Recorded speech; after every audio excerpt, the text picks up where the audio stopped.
हानित घटती आयु है, पर पाप मति घटती नहीं। आई बुढ़ोती पर विषय से कामना हटती नहीं। मैं यत्न करता हूँ दवा में, धर्म में करता नहीं। दुर्मोह महिमा से ग्रसित हूँ, नाथ बच सकता नहीं। जो लिखेराट श्री कुंडलपुर के बड़े बाबा की जय। मुन्नायक श्री चिंतामणि पार्श्वनाथ भगवान की जय। संत शिरोमणि आचार्य भगवान श्री विद्यासागर जी महाराज की जय। परम पूज्य निर्यापक मुनि श्री सुधा सागर जी महाराज की जय। जय बोलिए परम पूज्य महासागर जी महाराज की जय। 16 कर्ण महापर्व की जय। 16 कर्ण पर्व प्रारंभ हो चुके हैं। 16 कर्ण पर्व को मनाने के पूर्व में हमें कुछ जानकारियां अपने जीवन में प्राप्त करनी चाहिए। 16 कर्ण भावना का जो बंध होता है वह दर्शन विशुद्धि भावना के माध्यम से होता है, और दर्शन विशुद्धि भावना को भाने के पूर्व में इस जीव को पहले सम्यक दर्शन की प्राप्ति करना आवश्यक है। जब तक हम मिथ्यात्व का नाश नहीं करेंगे, सम्यक की उपलब्धि हमारे जीवन में नहीं होगी, तब तक सम्यक दर्शन की प्राप्ति हम कर नहीं सकते हैं। पूर्वाचार्यों का हम लोगों के है। आचार्य समंतभद्र स्वामी जी ने धर्म की प्रतिज्ञा करते हुए कहा, देशयामि समीचीनम धर्मम कर्म निबर्हणम संसार दुःखतः सत्वा यो धरत्तमे सुखे। मैं उस समीचीन धर्म को कह रहा हूं जो कर्म का निबर्हण करने वाला है, कर्म का नाश करने वाला है। संसार दुःखते सत्वान, कैसा है हमारा धर्म है? उस संसार के दुखों को दूर करके उत्तमम सुखे, उस उत्तम सुख को प्रदान करने वाला है। धर्म किसी एक व्यक्ति का नहीं होता है। धर्म की परिभाषाओं को बहुत सीमित कर दिया गया है। आज धर्म को परिधि में संप्रदायों की बांध दिया गया है, लेकिन धर्म कभी भी संप्रदायों की परिधि में सीमित होकर के रहता नहीं है। आज व्यक्ति धर्म में नहीं बटा, बल्कि संप्रदायों में बट गया। धर्म तो उस नदी की भांति है। गंगा नदी जब अपने स्थान से निकलती है तो वह अपनी यात्रा के दौरान ये नहीं देखती है कौन हिंदू है, कौन मुसलमान है, कौन सिख है, कौन उच्च है, कौन नीच है। वह अपने जल से सभी को तृप्त करती हुई निर्बाध रूप से वह अपने उस लक्ष्य की ओर बढ़ती जाती है। उस नदी का जल सब कोई उपयोग में लेता है। सभी के खेतों में जाकर के वह उन खेतों को हरियाली से सजा देती है। अब बताइए आप, धर्म किसका हुआ? नदी किसकी हुई? अब कोई मूर्ख उस नदी को अपना कहे तो ये तो उसकी मूर्खता है। धर्म उस सूर्य की भांति निस्सीम है, निर्बाध है। वह किसी भी सीमा में बंधा हुआ नहीं है। प्रकृति की प्रत्येक उपहार को जब हम देखते हैं तो प्रकृति दत्त उपहार किसी एक व्यक्ति का नहीं है। सूर्य किसी एक को प्रकाश नहीं देता, हवा किसी एक को ऑक्सीजन नहीं देती, वनस्पति किसी एक को फल नहीं देती है। देती है क्या? पृथ्वी सबको अवगाहना देती है, अग्नि सबके लिए कार्य करती है। ये सब हमें ये बताते हैं कि देखो, प्रकृति दत्त उपहार ने किसी के साथ पक्षपात नहीं किया, वो सबको अपना मानते हैं। ये पक्षपात की प्रक्रिया तो इंसान ने शुरू की। किसने शुरू की पंडित जी? संप्रदायों की प्रक्रिया, संप्रदायों का व्यामोह, संप्रदायों की सीमा ये इंसान ने बांधी, अपने अपने मत को लेकर मतांतर खड़े कर दिए।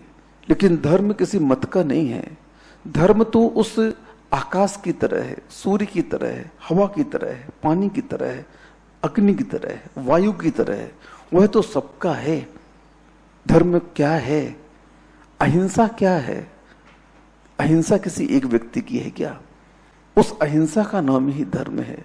उस अहिंसा का प्रतिपादन जो कर दे, उस अहिंसा को जो स्वीकार कर ले अपने जीवन में, वह व्यक्ति धार्मिक है। महापुरुष इस लोक की अक्षय निधि हुआ करते हैं। वे किसी एक के नहीं होते, वे सबके हुआ करते हैं। भगवान महावीर स्वामी के समोसरण में क्या मात्र जैनी ही जाते थे क्या? नहीं, देव देवियां, मनुष्य, तिर्यंच, सभी को उनके समोसरण में स्थान प्राप्त था। जैन धर्म एक ऐसा धर्म है जो सभी को भगवान बनने की प्रक्रिया बताता है। वह कहता है कि संसार के जितने भी जीव हैं, सभी में भगवान बनने की योग्यता है। आओ, ये प्रक्रिया को अपनाओ और भगवान बन जाओ। यहां पर ऊंच नीच का कोई भेद नहीं है। सम्यक दर्शन की प्राप्ति में कोई ऊंच नीच का भेद नहीं है।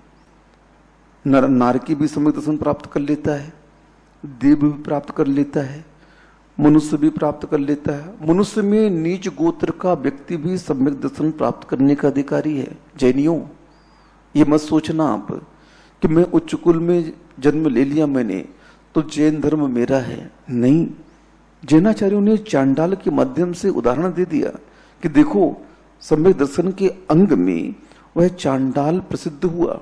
आचार्यों ने किसी प्रसिद्ध किया, उस चांडाल ने अंतर से अपने उस धर्म को स्वीकार किया। भले एक देश किया, लेकिन उसका श्रद्धान कितना तगड़ा था कि प्राण भी चले जाएं, लेकिन इस धर्म को मैं छोड़ूंगा नहीं, इस नियम को मैं छोड़ूंगा नहीं, और उसे सम्यक्त की उपलब्धि हो गई। अब बताइए आप, 16 कर्ण पर्व मनाने के पूर्व में आप लोग जो व्रत पूजा कर रहे हैं, उसको करने के पूर्व में थोड़ी धर्म की परिभाषा समझने का प्रयत्न करें, पुरुषार्थ करें, जो मैं बता रहा हूं। तो धर्म क्या है? आचार्य समंतभद्र स्वामी जी ने कहा कि सदृष्टि ज्ञान वृत्तानि धर्मम धर्मेश्वरा विदुः यदीय प्रत्यनिकानि भवन्ति भव पद्धति। सम्यक दर्शन, सम्यक ज्ञान, सम्यक चारित्र, इनका नाम धर्म है। और इसके विपरीत भव पद्धति संसार को बढ़ाने वाली है। कौन? मिथ्या दर्शन, मिथ्या ज्ञान और मिथ्या चारित्र, ये तीनों संसार को बढ़ाने वाले हैं। जैनाचार्यों ने स्पष्ट कह दिया कि जब तक यह जीव मिथ्यात्व का नाश नहीं करेगा, सम्यक्त की उपलब्धि नहीं करेगा, तब तक इसकी सारी क्रियाएं निरर्थक कहलाएंगी। मिथ्या दृष्टि जीव भी अपव्य होकर के मंद कसाय के उदय में लक्ष्य से भटक करके और गर्वेग तक पहुंच जाता है, अहमिंद्र के सुख को प्राप्त कर लेता है। जैनाचार्य बोलते ये कोई बड़ी बात नहीं है। वह अहमिंद्र का पद प्राप्त करना, कसाय मंद होकर के व्रतों का पालन करके, कोई बड़ी बात नहीं है। अनंतों बार ग्रवे गए मर करके, मिथ्यात्व के साथ मर करके स्वर्ग जाने से अच्छा सम्यक्त्व के साथ मर करके नरक जाना अच्छा है। सुन रहे हो? अगर सम्यक्त हमारे पास में आ गया और उस सम्यक्त को लेकर के हम एक बार नरक भी चले गए, तो आचार्य कहते हैं कोई हानि नहीं। उस मिथ्यात्व के साथ ग्रवे जाकर के तुम अपना कोई कल्याण नहीं कर लोगे। 31 सागर की आयु का बंद करके उस अहमिंद पद के भोगों को भोग करके तुम्हें पुनः निगोद में जाना पड़ेगा। लेकिन नरकों में भी अगर सम्यक्त की उपलब्धि हो गई तो जैनाचार्य कहते हैं, गुरु महाराज कहते हैं, प्राप्त कर ले प्राप्त है। नरकों में भी अगर प्राप्त हो जाए, त्रियंच गति में भी प्राप्त हो जाए, कहीं भी मिले ये तो इसे ले ले। एक बार अपने जीवन का समस्त पुरुषार्थ, समस्त क्रियाएं, समस्त परिणाम इस मिथ्यात्व के टुकड़े करने में लगा दे, उस सम्यक्त को प्राप्त करने में लगा दे। बस एक बार प्राप्त हो गया तो आचार्य कहते हैं बस अब ज्यादा पुरुषार्थ करने की आवश्यकता नहीं, फिर तो उसके बाद तुम्हारा काम हो जाएगा। ये बात अलग है कि अकेला सम्यक दर्शन मोक्ष मार्ग नहीं कहलाता है। सम्यक दर्शन होने के उपरांत सम्यक ज्ञान और सम्यक चारित्र की आवश्यकता है। नमोस्तु महाराज। क्योंकि सम्यक दर्शन, सम्यक ज्ञान और सम्यक चारित्र ही धर्म का मूल है। यही धर्म है। जिस प्रकार औषधि पर श्रद्धान, औषधि पर आस्था और औषधि का सेवन ही रोग मुक्त करता है जीव को, इसी प्रकार सम्यक दर्शन, सम्यक ज्ञान और सम्यक चारित्र, इसका समन्वित रूप ही हमें अपने मूल स्वभाव को प्राप्त कराता है। लेकिन जैनाचार्यों ने सम्यक दर्शन पर विशेष बल दिया, क्योंकि दृष्टि हमारी निर्मल है। दृष्टि अगर हमारी साफ है तो फिर हमें लक्ष्य तक पहुंचने में कोई बाधा नहीं है। सामान्य से देख लो, आप लोग कहीं जा रहे हो गाड़ी से और थोड़ा सा कचड़ा आंख में घुस जाए, फिर आपको गाड़ी रोकनी पड़ती है, क्योंकि जब तक दृष्टि साफ नहीं होगी तब तक आगे की यात्रा आप नहीं कर सकते हो। ठीक इसी प्रकार से मिथ्यात्व रूपी कचड़े को जब तक हम निकालेंगे नहीं, अपनी दृष्टि को परिमार्जित नहीं करेंगे, प्रक्षालित नहीं करेंगे, साफ नहीं करेंगे, तब तक हम उस लक्ष्य को प्राप्त नहीं कर सकते हैं। मोटर गाड़ी कितनी भी अच्छी क्यों ना हो, भले ही वह शोरूम से नहीं निकली है, अभी बिल्कुल नई फ्रेश, डीजल पेट्रोल सब भरा हुआ उसमें है, लेकिन अगर चलाने वाला मदहोश हो तो क्या वह उस गाड़ी को गंतव्य तक ले जाएगा? क्या वह उस गाड़ी को उस लक्ष्य तक ले जाएगा? नहीं, बीच में ही वह एक्सीडेंट कर देगा और गाड़ी क्या हो जाएगी? चकनाचूर हो जाएगी। तो जब तक हम उस मोहिनी कर्म के उपशम का पुरुषार्थ नहीं करेंगे तब तक हम उस मंजिल को प्राप्त नहीं कर सकते हैं। मोह का उपशम इस जीव को सबसे पहले करना होगा। सुन रहे हैं आप लोग? 16 कर्ण व्रत तो कर रहे हो, लेकिन व्रत के पूर्व में सम्यक को क्या है ये पहले समझो। दर्शन विशुद्धि तो बाद में समझना कि दर्शन विशुद्धि क्या कहलाती है। दोनों एक नहीं है। कल नहीं परसों प्रश्न आया था, बड़े महाराज जी ने इसका समाधान किया था। सम्यक दर्शन मिथ्यात्व का नाश करता है और उस मिथ्यात्व के नाश होते ही सम्यक ज्ञान उत्पन्न हो जाता है। तो सम्यक ज्ञान उत्पन्न होने के उपरांत जब यह जीव उस मोहिनी कर्म का उपशम करके आचरण की ओर बढ़ता है तो उस सम्यक चारित्र के माध्यम से संवर करता हुआ उन कर्मों का निर्जरा करके वह उस पद को प्राप्त कर लेता है। रोगी की परिचर्या करते समय अगर उस परिचालक को यह ज्ञान न हो कि रोगी को औषधि कब कौन सी कब देनी है, तो वह रोगी के प्राण ले सकता है। परिचर्या करते समय यह ज्ञान आवश्यक है कि कब क्या देना है और क्या नहीं देना है। ऐसे ही हमें मोक्ष मार्ग में यह ज्ञान होना चाहिए कि हमें कब क्या करना है और कब क्या नहीं करना है, कौन से तत्व हैं, कौन से उपादेय हैं। इसका ज्ञान अगर हमें नहीं होगा तो हम व्यवहार मार्ग को भी अच्छी तरह से नहीं चला पाएंगे और मोक्ष मार्ग में भी अच्छी तरह से आरूढ़ नहीं हो पाएंगे। संसार अवस्था में भी यह कह दिया जाता है कि आपके पास ऐसी दृष्टि होनी चाहिए कि हे उपाधि को आप समझ सको। सब्जी भाजी लेने जाते हो, 10 रुपए 20 रुपए किलो की सब्जी आप कैसे लेते हो? हे उपाधि दृष्टि रखते हो वहां पर, कौन सी अच्छी है, ताजी है, इसका रेट क्या है, सब प्रकार का विश्लेषण अपने ज्ञान के माध्यम से आप उसे कर लेते हैं। बाद में उसे परचेज करते हैं, बाद में खरीदते हैं। ऐसे ही धर्म के विषय में कह दिया, उस विषय कसायों के लिए, उन भोगों के लिए ये क्या आपके हितकारी हैं? नहीं है ना।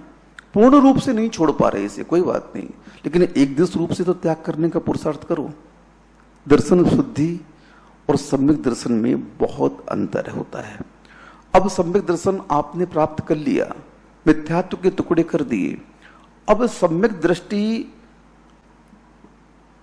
बहुत सारे हैं, असंख्यात सम्यक दृष्टि हैं, लेकिन उन असंख्यात सम्यक दृष्टियों में बिरले ही इस तीर्थंकर प्रकृति की भावना का बंद करते हैं।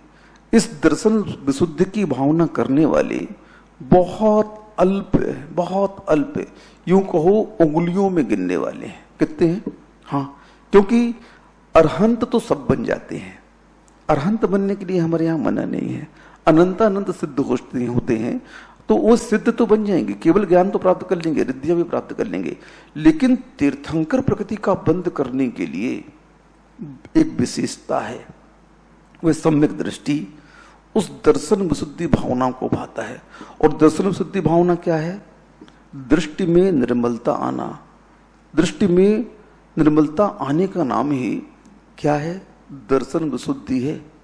भगवान महावीर स्वामी के जीवन ने उस नंद चक्रवर्ती की पर्याय में जब ये भावना भाई, भगवान मैं इस लोक का कल्याण कैसे कर सकूं, उनके अंदर छटपटाहट पैदा हो गई कि भगवान इस संसार में जितने भी प्राणी हैं सबका कल्याण हो, सबका कल्याण हो। अब बताओ, दर्शन विशुद्धि भावना बहुत सरल है, लेकिन कई बार क्या होता है, आईएएस का एग्जाम जब होता है ना, तो उस आईएएस के एग्जाम में सबसे सरल क्वेश्चन डाले जाते हैं। और सबसे सरल क्वेश्चन डालने पर क्या होता है कि बहुत सारे लोग उसे सॉल्व कर लेते हैं और लोग बोलते हैं मैं पास हो जाऊंगा। लेकिन जिस एग्जाम में सरल क्वेश्चन आते हैं वह एग्जाम उतना ही टफ हुआ करता है, उतना ही कठिन होता है। लोग भले ही बोले कि मैं इसे क्रॉस कर लूंगा, लेकिन नहीं, उसमें कंपटीशन बढ़ जाता है, उसमें रैंक बढ़ जाती है।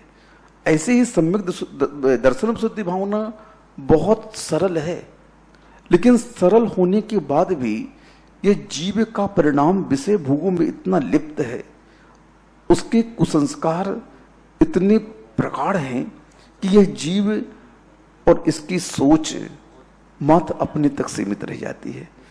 जग कल्याण की भावना वह कर ही नहीं पाता है। बताओ कौन करता है? आप लोग करते हो क्या? कल स्वाध्याय के दौरान हमने श्रावकों को नियम दिया कि एक माला फेरो, क्योंकि ये नियम हमारे गुरुजी ने हम लोग को भी दिया था।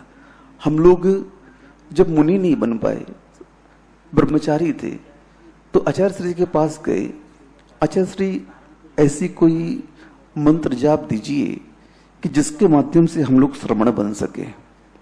आचार्य श्री ने कहा ठीक है, बहुत अच्छा प्रश्न किया, मैं आप लोगों को मंत्र देता हूं। हम लोग 32 ब्रह्मचारी थे। आचार्य श्री ने कहा एक माला फेरा करो, मुझे मुनि बनना है, मुझे मुनि बनना है। क्योंकि जैसी भावना होगी वैसा उसका परिणाम निकलेगा, पक्की बात है।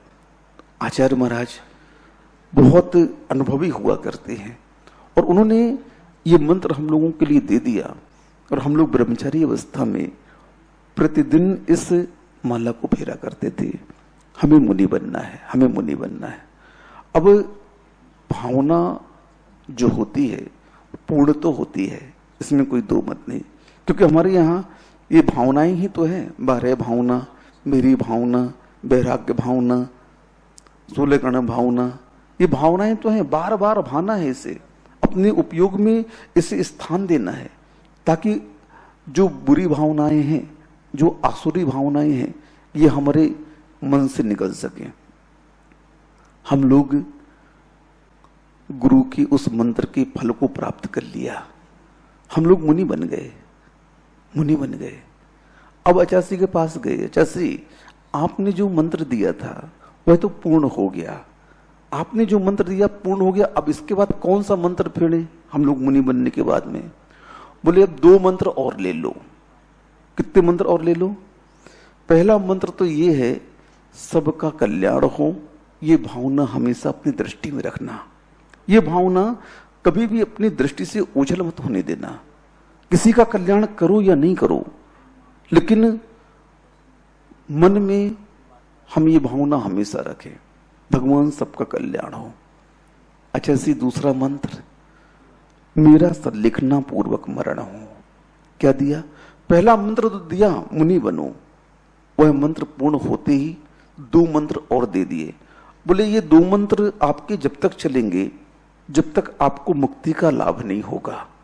और सही अंतरंग से अगर आप लोगों ने इस मंत्र की भावना को, इस मंत्र का जाप कर लिया तो हो सकता है तीर्थंकर भी बन जाओ।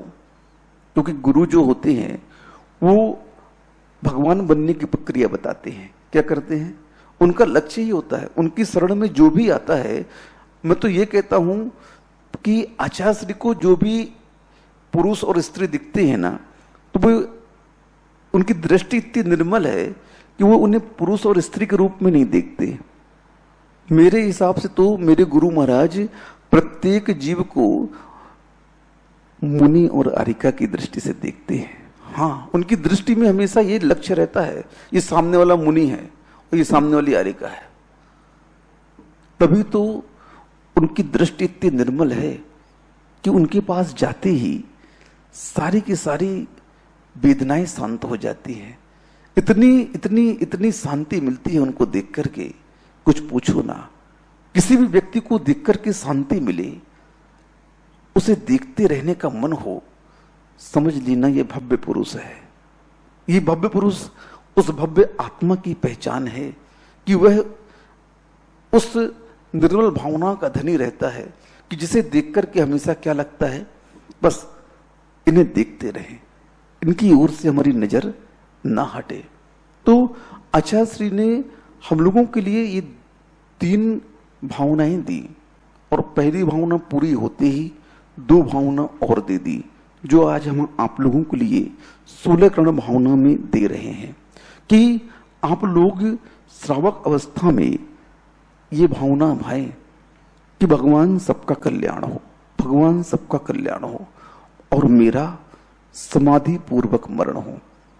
देखो, इस परोपकार की भावना करने में स्व उपकार छिपा हुआ है। हम पर कल्याण की भावना करते हैं तो पर कल्याण की भावना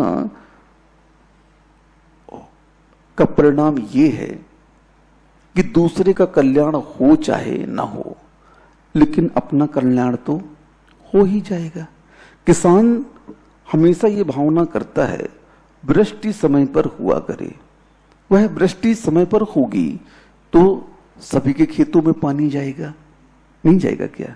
क्या मात्र उस किसान की भावना के अनुसार उसके ही खेत में पानी गिरेगा क्या? नहीं, जितने भी खेत हैं संसार के सभी में जलवृष्टि होगी और सभी अपने अपने फलों को काटेंगे, कोई एक दूसरे के खेत को नहीं काटेगा। लेकिन भावना उसकी कैसी हुआ करती है? वृष्टि समय पर हुआ करे। तो इस प्रकार से उस सम्यक दर्शन को प्राप्त करने के उपरांत यह श्रावक घर में रह करके एक निर्मल दृष्टि को विकसित करता है। घर में रह करके उन संसार की, जगत के कल्याण की भावना करता है। तीर्थंकर ऐसे नहीं बन पाओगे आप। अरहंत बनना, सामान्य केवली बनना कोई बड़ी बात नहीं, वो तो बन जाओगे आप। लेकिन विशेष पद प्राप्त करना है तो विशेष पुरुषार्थ करना होगा, विशेष एक्सरसाइज करनी होगी, विशेष अभ्यास करना होगा। सामान्य फौजी अलग हुआ करते हैं और कमांडो फौजी अलग हुआ करते हैं। सामान्य फौजियों में से कुछ विशेष फौजियों को चुन करके उन्हें कमांडो ट्रेनिंग दी जाती है और वो ट्रेनिंग अपने आप में अलग हुआ करती है। और उस ट्रेनिंग को करने के बाद बताते हैं एक एक कमांडो 100 सैनिक के बराबर क्षमता रखने लगता है। अब उसमें इतनी शक्ति कहां से आ गई? उसके अंदर वो ट्रेनिंग दी गई और उसने ट्रेनिंग को पूरा किया और उसके अंदर शक्ति आ गई। अनंत शक्ति का भंडार ये आत्मा तो है, लेकिन उस शक्ति को हम पहचान नहीं पा रहे हैं। आचार्य कह रहे हैं पहचानो। धर्म के माध्यम से और कोई कार्य नहीं करना है, अपनी ही शक्ति का हमें विकास करना है, अपने ही खजाने को जानना है जो अपने ही घर में रखा हुआ है। बाहर कुछ नहीं है, बाहर कुछ नहीं है। सब कुछ जितना भी चित्त चमत्कार संसार में है जो आप देख रहे हो, ये सारा का सारा चित्त चमत्कार आत्मा का है और किसी का नहीं है। पूरा का पूरा चमत्कार करने वाली आत्मा ही है ये। बस उस आत्मा की शक्ति को पहचान जाओ। एक बार पहचान जाओ, सोई हुई शक्ति को जगा लो, सब काम पूरे हो जाएंगे। वह शक्ति अनादिकाल से आपके अंदर है, लेकिन बस वह उपयोग शक्ति का आप बाहर की ओर ले जा रहे हो, इसलिए वह कार्य सिद्ध नहीं हो पा रहा है। जिस दिन वह शक्ति अंदर की ओर आ जाएगी तो आपके सारे के सारे कार्य संपन्न हो जाएंगे। सम्यक दृष्टि, जब दृष्टि में निर्मलता ले आता है तो वह दृष्टि पवित्र पावन हो जाती है, क्योंकि सारी का सारा खेल दृष्टि का होता है। आचार्य श्री कहते हैं प्रकाश का कोई वर्णन नहीं होता है। आप जिस कलर का चश्मा लगा लो उस कलर का प्रकाश आपको दिखने लगता है। प्रकाश कैसा है? बिल्कुल स्फटिक मणि की तरह निर्मल है, आकाश की तरह निर्मल है। आत्मा कैसी है? उस प्रकाश की भांति आत्मा को कहा गया है। अरस मरूवम गंधम अब्बत्तम चेदना गुणम सद्धम जान लिंग गहनम जीवम निट्ट संथानम। कुंद महाराज जी ने आत्मा के स्वरूप को बताते हुए कहा, आत्मा का स्वरूप क्या है? रस अरूपम, मैं रस से रहित हूं, मैं रूप से रहित हूं, मैं स्पर्श से रहित हूं, मेरा कोई निर्दिष्ट संस्थान नहीं है। हाँ, ये आत्मा का स्वरूप है। आत्मा कोई रसयुक्त नहीं है, स्पर्श युक्त नहीं है। अवर्णो हम, रसो हम, ये आत्मा का स्वरूप है। लेकिन ये आत्मा का स्वरूप प्राप्त कब होगा? जब आपकी दृष्टि से विकार निकल जाएगा, आपकी दृष्टि परिमार्जित हो जाएगी, आपकी दृष्टि पवित्र हो जाएगी, तो यह स्वरूप आपको परिलक्षित हो जाएगा। तीर्थंकर प्रकृति का बंध चतुर्थ गुण स्थान से लेकर के 8वें गुण स्थान के पहले भाग तक होता है। यानी सम्यक दृष्टि श्रावक तीर्थंकर प्रकृति का बंध कर सकता है। सुन रहे आप लोग? श्रावक की पर्याय में भी इस महान प्रकृति का बंध आप कर सकते हो। लेकिन एक बात ध्यान रखना होगा, कसाय के मुंद उदय में ही इस तीर्थंकर प्रकृति का बंध होगा। पुरुषार्थ करो।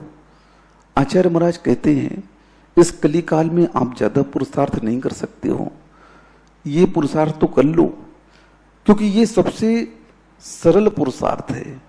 इसके लिए काय बल की आवश्यकता नहीं है, मनोबल की आवश्यकता है। आप सभी के कल्याण की भावना कर रहे हैं, मात्र भावना कर रहे हैं।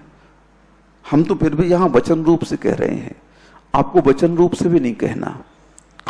मात्र अंतरंग में भावना करनी है, न काय रूप परिणत करना है। कर दो किसी का तो बहुत अच्छी बात है, परोपकार। नहीं भी कर पा रहे हो, काय से शक्ति नहीं है, वचन से शक्ति नहीं है, लेकिन मनोबल का प्रयोग तो आपको करना ही पड़ेगा। ये सोच, ये विचार जब आप अपने अंदर विकसित कर लोगे तो फिर सब काम ठीक हो जाएगा। सम्यक दृष्टि उस दर्शन विशुद्धि भावना के अंतर्गत क्या करता है देख लो। यही लोक कल्याण की भावना करता है। दर्शन विशुद्धि और सम्यक दर्शन में एक मौलिक अंतर भी है। वह मौलिक अंतर यह है कि सम्यक दर्शन में विषय भोग का भी चिंतन चलता रहता है, लेकिन दर्शन विशुद्धि भावना में विषय भोग का चिंतन नहीं चलता, मात्र प्योर तत्व चिंतन चलता है। दर्शन विशुद्धि भावना को भाने वाला वह श्रावक तत्व चिंतन में ही लीन रहेगा। विषय भोगों के प्रति उसकी उदासीनता रहेगी। वह विषय भोगों से इतना दूर हो जाएगा घर में रहते हुए कि बिल्कुल एक श्रवण की भांति वह चर्या करता है। दिन भर बैठ करके अपनी उस तत्व चिंतन के माध्यम से कसायों को मंद करता है और कुछ नहीं करता है। एक ही कार्य उसका उस समय रहता है, लेकिन इस सब कार्य को करने के लिए बहुत शक्ति चाहिए। उपयोग को बदलना होगा, क्योंकि जब तक हम उस क्रिया रूप धर्म को स्वीकार नहीं करेंगे तो आचार्य कहते हैं अकेला सम्यक दर्शन कभी भी आत्मा को कर्मों के बंधन से मुक्त नहीं कर सकता है। इस तीर्थंकर प्रकृति का बंध भगवान के सामने हो सकता है, अप्रमत्त अवस्था में हो सकता है और मरण के समय भी हो सकता है। हम इन भावनाओं को समझें। भावनाओं का पुट इतना शक्तिशाली होता है कि भावनाएं पाषाण को भगवान बना देती हैं। क्या कर देती हैं? भावना पाषाण को भगवान बना देती है। अब बताइए आप कि हमारी भावना अगर अच्छी है तो पाषाण में क्या नजर आता है? भगवान के दर्शन हो जाते हैं। इसलिए सम्यक दृष्टि को सबसे पहले उस मिथ्यात्व के नाश करने के लिए पुरुषार्थ करना होगा, अपनी शक्ति, क्योंकि मिथ्यात्व अनादिकाल से इस आत्मा के अंदर बैठा हुआ है और पता भी नहीं चल पाता है कि हम मिथ्यात्व के अधीन हैं। लेकिन आचार्य महाराज कहते हैं अपनी दृष्टि को निर्मल बनाओ, पवित्र बनाओ और सबको आप समझो कि ये तत्व हमारे लिए हितकारी नहीं है। संसार में जो जो कार्य हम सामूहिक रूप से न कर सकें, सबके सामने न कर सकें, वो पाप है, और जो कार्य हम सामूहिक रूप से करें वो धर्म है।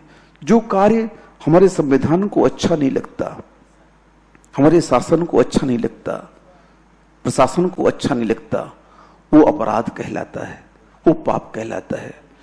ऐसे ही वही कार्य धर्म की दृष्टि में पाप कहलाता है और संविधान की दृष्टि में अपराध कहलाता है।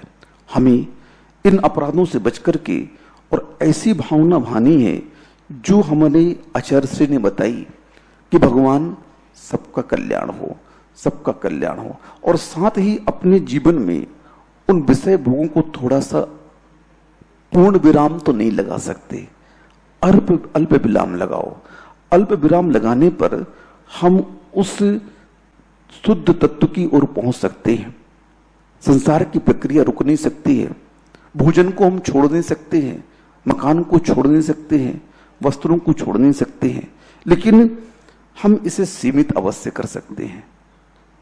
हमारे यहां परिग्रह परिमाण के अंतर्गत ये कह दिया कि आप भोजन करिए, मना नहीं कर रहे हैं, बिल्कुल करिए आप, लेकिन 10 लाख वनस्पति है तो आप 20 का परिमाण कर लीजिए। इतने सारे अन्न हैं, कुछ अन्न का परिमाण कर लिए।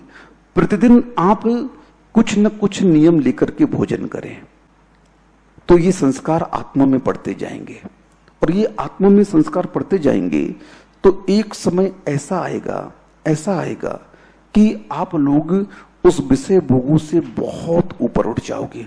फिर आपके अंदर उस धर्म की, उस दर्शन विशुद्धि की भावना विकसित हो जाएगी। सब कुछ कार्य करने की योग्यता आत्मा के पास में है। आत्मा ही चाहे तो इस कसायों को मंद करके तीर्थंकर प्रकृति का बंद कर सकती है, और आत्मा अगर चाहे तो इन कसायों को तीव्र करके तीतर प्रकृति का बंध कर सकती है। आत्मा अच्छे परिणाम करती है तो अच्छा होता है, और आत्मा बुरे परिणाम करती है तो बुरा होता है।